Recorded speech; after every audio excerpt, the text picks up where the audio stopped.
Hello great people, you are so much welcome to today's tutorial and I still remain your shoemaking made easy tutor Odurole Mojibola. Now if you're watching this for the first time, I need you to know that this is a channel where we make shoemaking easy. We ignite your passion for creativity. You can't believe what you can do until you see yourself practicing it. Now if you have not seen the first part of this video, I need you to go and check it out because this is actually the second part. We are creating an office wear. After this, I'm sure you won't have to buy an office wear because you should be able to create yourself. If you are joining my channel for the first time, please subscribe to my channel. Please press the notification bell so that each time I upload a video, you will be notified. Now, I want you to sit back. Get a popcorn and a drink, and I'm gonna be right back. Oh yes, you're welcome to the part 2 of our beautiful office wear. Now, I told us in the first part that I actually had to double the cardboard. So now I have already trimmed it out. I actually doubled it. I just applied some contact cement adhesive on the new one and then place it on it before I actually cut it out. Now that I've cut it out, I'm going to apply my contact cement adhesive officially on it. And then I'm going to be showing you the major reason I am actually doing this.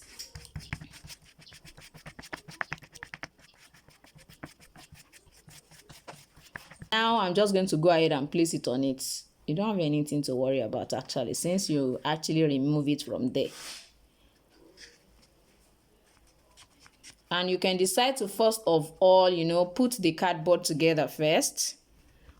Separately, just put the cardboard. After drawing it according to what I taught us in the first part, you can decide to, gum the 2 insole cardboard together. So this one now, you can go ahead and please don't hammer the EVA foam.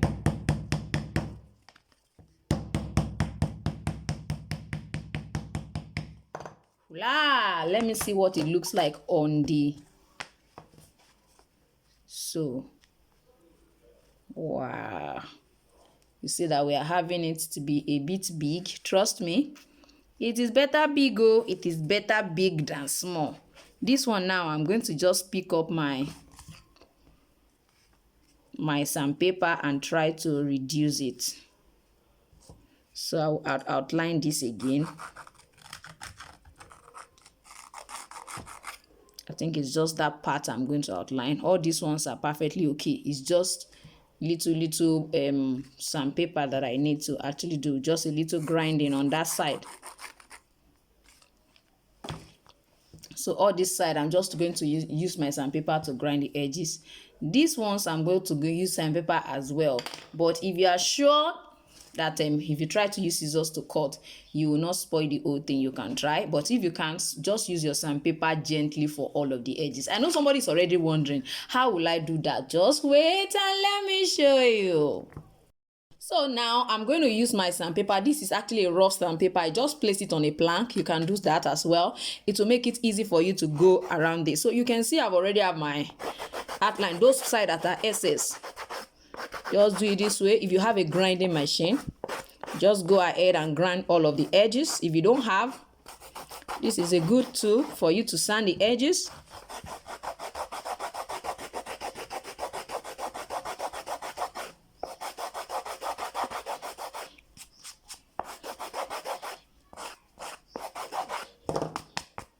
You can see that we are already at that blue line. So I'm going to move forward to this side. Do this gently. You can see that I'm already there. Come to this side and do the same thing.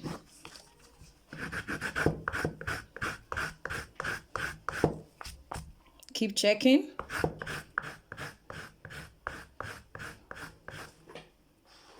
Can you see it's changing? Now I can decide to use something lighter than that. It's not as rough as the other one. Can you see that we are almost there? So just take your time to do all of this.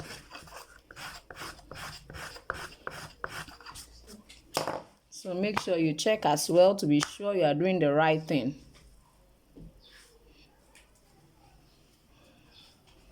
Now you can see what I have at the front here is slant.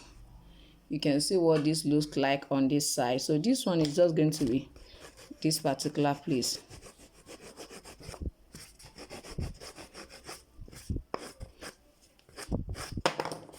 So with this side is okay, and we can go ahead with this. So we are just going to have like a curve on this at this point. There'll be a curve around here, around this. So it means we are good to go. Now before we go ahead and wrap, we are first of all going to go and then create our hopper. Yes, before we wrap this.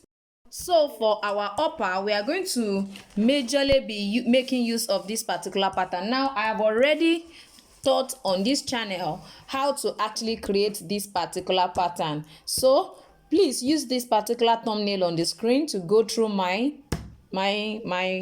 channel to be able to see what exactly to do. So I'm going to be using this particular black cord as well for the front part.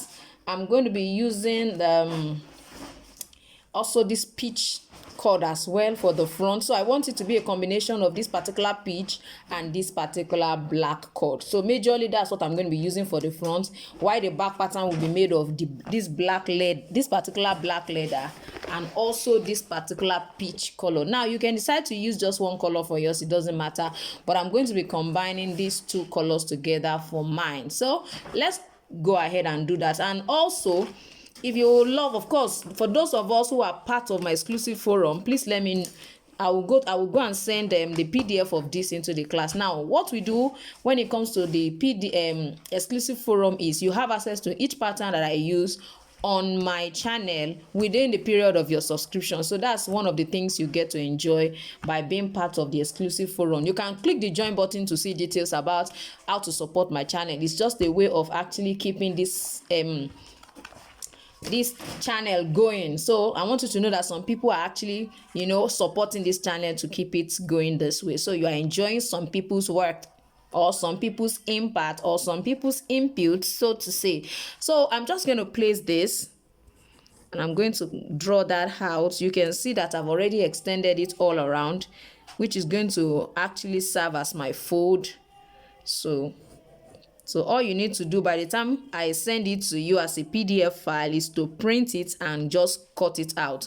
By the time you want to print, make sure you print in the actual size setting.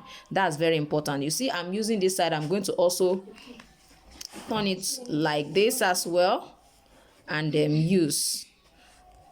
So I'm going to cut two of these and also two of the peach, because I want the peach to actually have I want to have one part peach at the back and one side of it is going to actually be this particular black. So let's continue.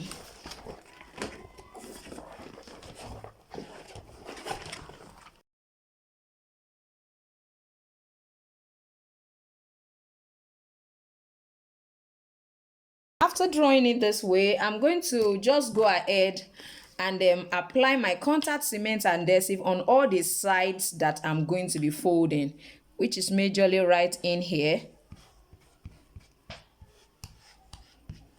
and then this side. So I'm doing this because if you decide to cut it out before you apply the contact cement adhesives, I find out that some of our leather tends to fold. Now please, I'm actually using a fiance leather. We call it fiance here. You can see that the inner part is looking more like, you know, a towel. So that is what I'm using. Is actually a kind of a false leather. Yes, it's kind of false leather.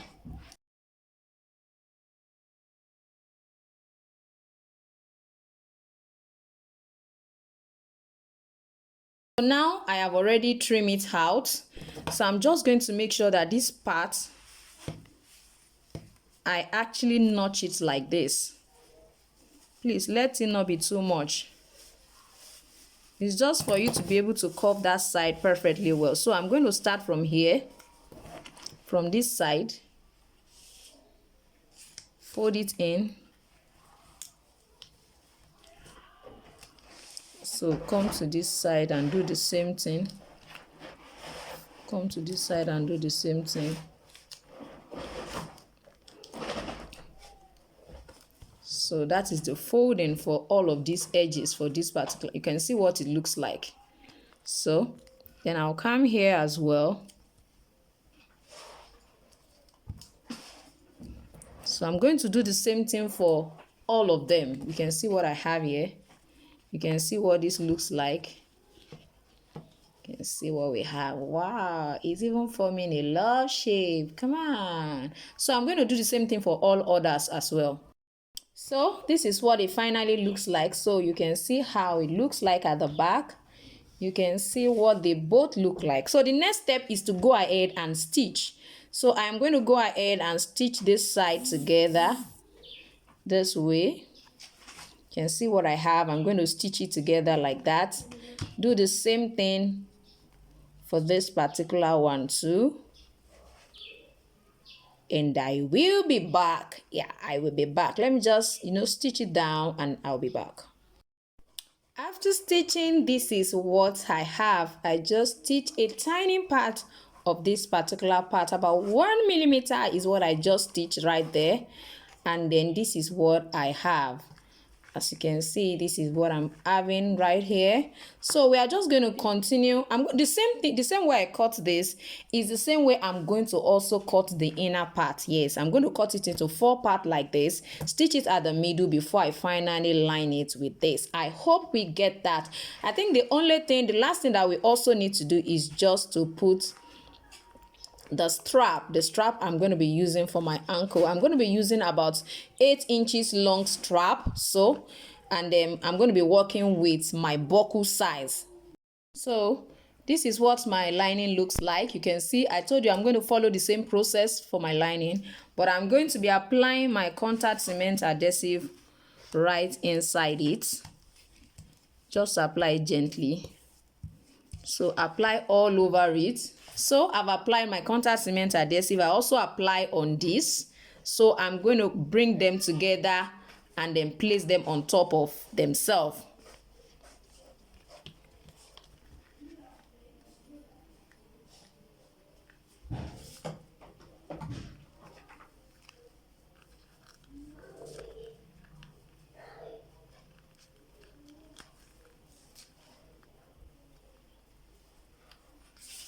I wanted to have extra outside so that it will be easy for me to trim. That's the reason I'm trying to raise this part up a little bit.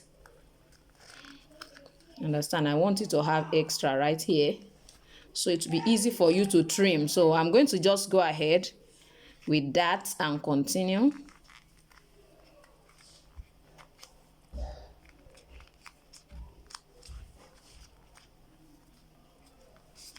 So it already has the shape, you understand, just because it's the same process that I put the two of them through. So it has that shape right already. You can see the way it looks like. It's already giving us the, what we need. So I'm just going to go ahead now. The strap, I'm going to be using this. It's about 1.2 centimeter, which is because of my buckle. Your buckle should determine what the width will be. This is the buckle I'm going to be using.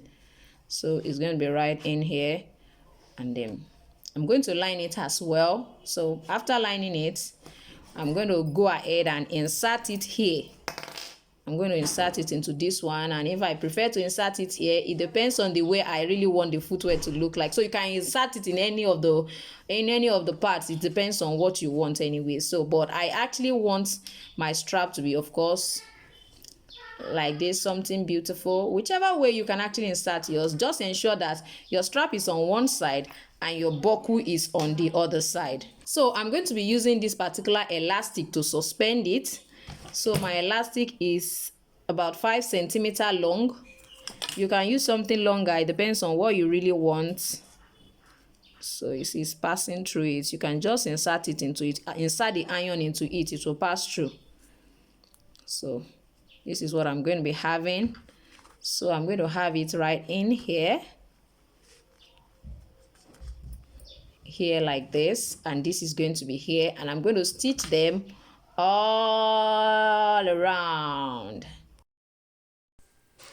So now we are just going to go ahead and stitch. Now I need you to understand this, that when it comes to stitching, I am going to suggest that you do it gently. When you want to start to learn how to stitch using domestic machines like this, because this one is just our normal domestic machine, it's not an industrial machine, and of course it's manual, so you are going to be using your feet for the pedaling. So I am going to suggest that you just do it gently. Start with straight straps, and learn how to sew on a straight line. If you can achieve that, then it will be very easy for you to go ahead when it comes to irregular shapes like what we have right here. Just take it one step at a time. One important thing when it comes to using this domestic machine is make sure that you make use of your machine oil. Use it on the leather. Your machine oil makes the feet that is attached to this particular machine to glide easily. Normally, the best kind of feet when you want to sew leather is a Teflon feet, which is not attached to our normal domestic machine, except you are going to buy the feet and attach it to it. Of course, I will try as much as possible to work in the video on how we can actually do that. But for now, make use of what you have. Now my thread is more a size 310, is a size 3 thread rather. I think what I have on it is 20D, if I'm correct. I think I saw 210D slash 3 on that particular thread. So I'm going to suggest that you get don't use the normal cloth thread, the normal fabric thread for this. You understand? Now if you can see the needle on the screen, you can see the picture. That is the package for the sewing needle I use normally. That is what I use. And then for your thread, the same thread that is used for embroidery, you can use it. It looks more like a rayon thread or so, so you can use it as well for stitching. That is what I use for my different color. Like that peach color, I had to use that particular thread because I don't want to use black and I don't want to use blue. So you can use the embroidery thread for different colors. That's buy the small sizes and use it for those other variety of colors. But when it comes to black, when it comes to white, you can decide to use the size 3. I use size 3 for this particular, for my thread. Please, size 3. And then the needle is actually DP5 size 110/18, like you have on the screen. Just try and look at that. Is what I use. I don't use size 23. I didn't do anything to my feet. I didn't do anything to my machine apart from those things that I just mentioned, and it works perfectly well. So you don't have anything to worry about if you have the normal domestic sewing machine at home. It doesn't have to be industrial for you to be able to work, with leather. As far as I'm concerned, when it comes to this leather work, you can see how it looks like. So let's continue in today's tutorial. So you can see what I have after stitching all of them. Now I'm going to show you how I trim. Make sure that your hand is at about angle 45. So that no one will be seeing whatever your leather, your lining is.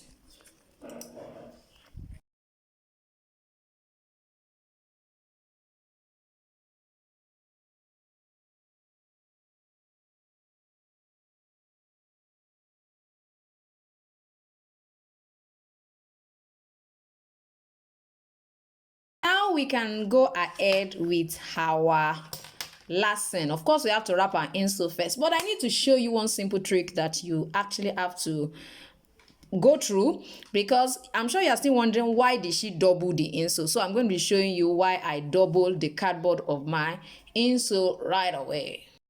Yes, before we finalize this particular video, I need you to see what I did to that sole in the first part using the grinding machine. You can actually use your grinding machine to actually bevel it as well. It doesn't have to just be, you may decide not to use your sandpaper to bevel it, because that beveling is very important. It makes your insole to slip over it perfectly well. So just take your time to actually do all of this, smoothing all of the edges, just to make sure that it perfectly aligns with your outer sole. Now I need you to understand that if you have been watching this video and you have not liked the video, you have not tried as much as possible to also press the subscription button, come on now, you are very wrong. So please support my channel, please click the join button if you have already subscribed, and let's see how we can help ourselves to grow. Now if I try to rush this video, so many of us will not understand what I'm doing, so it's going to be a perfect full course that everybody is going to enjoy. So I am going to let you know that you're going to be joining me on Tuesday as we conclude this video. I just hope I will have enough time to actually conclude the video, because I really want you to see this from start to finish, so that you will know what basically you get to understand when you are actually part of any of my classes. Now I believe that you have enjoyed today's tutorial. Thank you so much for joining me. You can use the rough part as well. I'm trying to use the rough part so that by the time I want to bottom, it will be smooth and easy as well. Thank you once again, and I'm going to see you next time. Bye.